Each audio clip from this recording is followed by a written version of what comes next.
क्या हो जब आपका दुश्मन पहुंच जाए आपके पास दोस्ती का पैगाम लेके? आखिर क्यों उर्वशी पहुंची जंगल में नाइट फाइटर्स के पास? कौन बन गया अभय का नया दुश्मन? किसने ऑफर की अपनी मदद अभय के घर वालों को?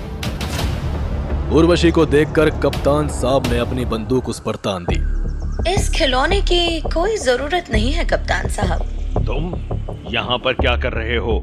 एक राज है जो आपको बताना है। उर्वशी ने सबकी तरफ देखकर अपना मोबाइल फोन ऑन किया।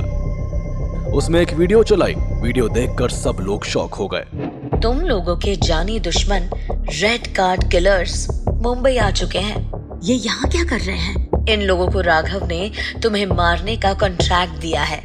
पर तुम ये सब हमें क्यों बता रही हो? मुझे तुम लोगों से दोस्ती जो करनी है। ये सुनकर टाइगर जोर जोर से हंसने लगा। जिसकी फितरत में बस धोखा है, हम उससे दोस्ती कर लें। तुम कितना भी ढोंग कर लो, अभय तुमसे शादी कभी नहीं करेगा। मैं अभय से शादी करके रहूंगी। तुम अभय से दूर रहो क्योंकि वो सिर्फ मेरा है। तुम अभय की एक्स बीवी रिया हो ना? तुम्हें तो अभय पहले ही छोड़ चुका है।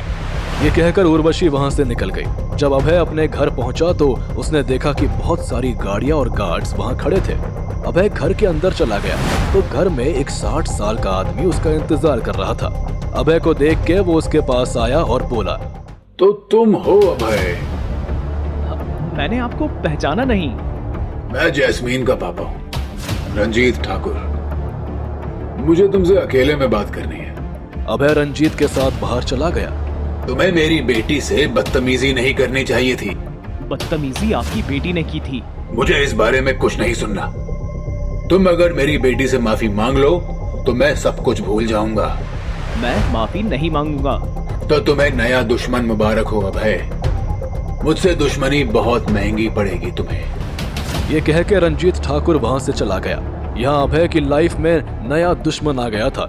दूसरी तरफ जंगल में 100 से ज्यादा रेड कार्ड किलर्स हथियारों के साथ खड़े थे। आज नाइट फाइटर्स की कहानी हम खत्म कर देंगे। लेकिन जैसे ही वो सेफ हाउस की तरफ बढ़े, उन पे नाइट फाइटर्स ने हमला कर दिया। जंगल रेड कार्ड किलर्स की चीखों से गूंज रहा था। तभी रेणुका, रिया और प्रेरणा घर के पीछे से निकल गए, लेकिन उन्हें रेड कार्ड किलर्स ने पकड़ लिया और बंदी बनाया। अचानक से आवाज आई, कप्तान साहब अपने हथियार डालो वरना ये औरत मारी जाएगी। तभी रेणुका को पकड़े हुए रेड कार्ड किलर के हाथ में गोली लग गई। उनके लीडर ने उस तरफ देखा तो वहां जोरा खड़ी थी। उसे देखकर लीडर कांप गया। लड़ाई फिर से शुरू हो गई। जोरा ने एक ही झटके में रेड कार्ड किलर गैंग के लीडर को मार डाला। अब रेड कार्ड किलर्स का हौसला टूट चुका था और वो बस अपनी जान बचाने के लिए लड़ रहे थे। दूसरे दिन अभय के घर उसके ताऊजी सोमेश कपूर और उनका बेटा जसदीप कपूर आए। अभय, मेरी यहाँ आने की 3 वजह है। एक तो मैं और मेरी फैमिली तुम्हें क्रिमिनल नहीं मानते।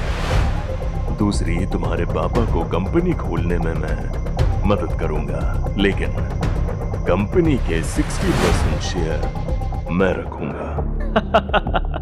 बहुत बहुत शुक्रिया ताऊजी, लेकिन हमें आपकी मदद की कोई जरूरत नहीं। तुम पापा से ऐसे बात नहीं कर सकते अभय। भैया गुस्सा मत होइए। आपके पापा को नौकर चाहिए जो इनके इशारों पे नाच सके। गुस्से में सोमेश और जसदीप घर से बाहर निकले। अभय का फोन बजा। फोन तनिष्का का था। हाय तनिष्का। अभय, मैं 12 बजे तुम्हारा टी हाउस में इंतजार करूंगी। अभय 12 बजे टी हाउस पहुंचा तो तनिष्का वहां उसका इंतजार कर रही थी। बोलो तनिष्का, तुमने क्यों बुलाया? अभय, 9 साल पहले जो तुम्हारे साथ हुआ वो मैं दुनिया को बताऊंगी। बहुत बहुत शुक्रिया तनिष्का, लेकिन मैं उस किलर को ढूंढ रहा हूँ। अगर वो मुझे मिल जाए तो मेरा काम आसान हो जाएगा। तभी अभय का फोन बजा।